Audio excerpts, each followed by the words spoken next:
नमस्कार सर्वांना. घरचा स्वाद विथ रंजना या यूट्यूब चॅनलवर तुमचे सर्वांचे खूप खूप स्वागत आहे. चटपटीत असे लिंबाचे लोणचं रेसिपी मी बनवलेली आहे. खूप साध्या आणि सोप्या पद्धतीने बनवलेली आहे. तर व्हिडिओ स्किप न करता शेवटपर्यंत नक्की बघा. चला मग दाखवते कशा पद्धतीने बनवले आहे. तर इथं मी लिंबू घेतलेले आहे. बघा, छान असे पिकलेले लिंबू आहेत आणि स्वच्छ धुवून पुसून घेतलेले आहे मी. एकदम पातळ सालीचे लिंबू घ्यायचे आहे आपल्याला. हे मी अर्धा किलो लिंबू घेतलेले आहेत. आपल्याला लोणचं किती बनवायचं आहे त्यानुसार घ्यायचे आहे. लिंबू स्वच्छ धुवून आणि पुसूनच कोरडे केलेलेच घ्यायचे आहे आपल्याला. तर आपण आता याला कट करून घेणार आहे. फोडी आपल्याला मोठ्या किंवा छोट्या कशा पाहिजे आहे त्यानुसार आपण फोडी करून घेणार आहे. तर मी एका लिंबाच्या 8 फोडी करणार आहे. बघू शकता, दाखवते तुम्हाला. मोठ्या फोडी केल्या तरी पण छानच आहे, पण जरा आपल्याला एक वेळ एक फोड नसली खायची तर ती वेस्ट जाते, त्यामुळे मी छोटे केलेले आहे. बघू शकता. आता सर्व कट करून घेते मी लिंबू आपले. सर्व कट करून घेतलेले आहे बघा, आणि त्यातल्या बिया पण साईडला काढलेल्या आहेत.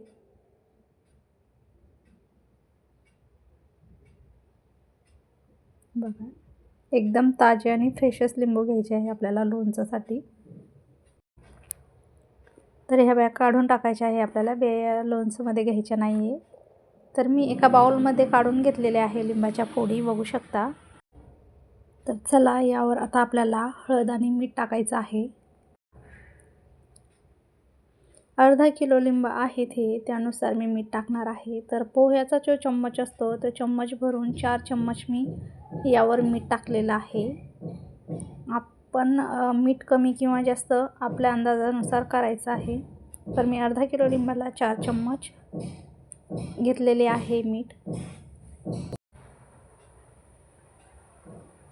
बघा, आणि त्याच चम्मचनं मी 1 चमचा भरून हळद घेतलेली आहे.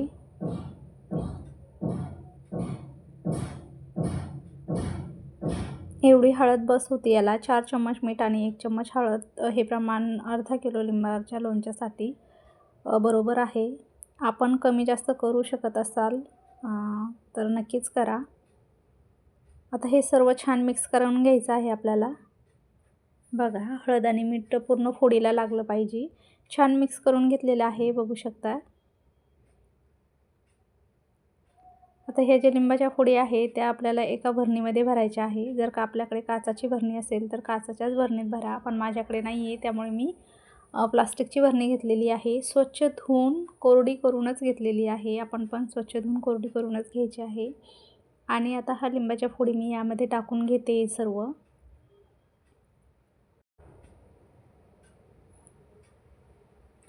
बघा, सर्व लिंबाच्या फोडी मी टाकून घेतल्यात. आता याला पॅक झाकण लावून आपण 4 दिवस असंच मुरत घालणार आहे.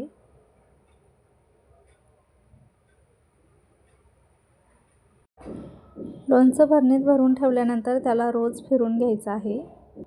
तर आता 4 दिवस झालेत. आपण आता तयारी करूया लोणच्याची. तर त्यासाठी मी अर्धी वाटी मोहरीच्या डाळ्या घेतलेल्या आहेत. त्या आपल्याला आता भाजून घ्यायच्या आहेत.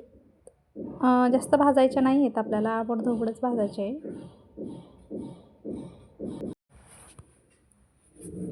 थोड्या भाजल्या की गॅस बंद करून टाकून थंड करून घेते. यामध्ये आपण मिरे, लवंग, परत हे टाकू शकतो, मेथी, पण मी हे सर्व नाही टाकणार. मी फक्त डाळ्याच टाकणार आहे. डाळ्या थंड करून घेतल्या आहे मी. आता मिक्सरला याला फिरून घेऊया.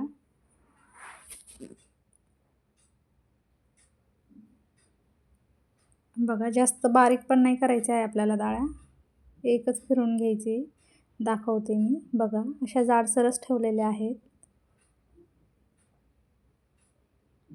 आता साईडला ठेवूया. आणि इथे मी तेल गरम करायला ठेवलं आहे. तर 1 वाटी तेल आहे हे. 1 वाटीपेक्षा थोडंसं कमी असेल. छान गरम करून घ्यायचं आहे आपल्याला, कडकडीत. बघा, कडकडीत गरम झालेलं आहे तेल. आता ते थोडंसं थंड होऊ देऊ. एकदम जर का आपण टाकलं तर आपले मसाले करपतील. आता एका बाउलमध्ये मी ते तेल काढून घेतलेलं आहे. थोडं नॉर्मल कोमट झाल्यानंतर आता यामध्ये आपण मिरची पावडर टाकणार आहोत. ही बेडगी लाल मिरची पावडर आहे. आपण दुसरं कोणतंही वापरू शकता. मी थोडंसं तिखट आणि 2 चम्मच बेडगी मिरची पावडर असं वापरलेलं आहे. आता जी मोहरीची डाळ आहे ती आपण यामध्ये टाकणार आहे. बाउलमधून प्लेटमध्ये काढून घेतलं आहे, तर बघू शकता. आता छान ही डाळ आपल्याला मिक्स करायची आहे. आता यामध्ये आपल्याला हळद किंवा मीठ टाकायची अजिबातच गरज नाही. फक्त टाकायचं तर हिंग टाकायचा, कारण मी नाही टाकणार अजून काहीच. हिंगसुद्धा नाही टाकणार मी. तुम्हाला आवडत असेल तर नक्कीच टाका. आता बघू शकता लोणचं छानपैकी मुरलेलं दिसत आहे. किती छान वाटत आहे. याला कोणी 8 दिवससुद्धा मुरून घेतं, पण मी असं नाही करत, कारण लोणचं मसाल्यासोबत मुरेल छान लागतं, म्हणजे मसाला पण त्यासोबत मुरतो. आता एका बाउलमध्ये मी परत त्या फोडी काढून घेते.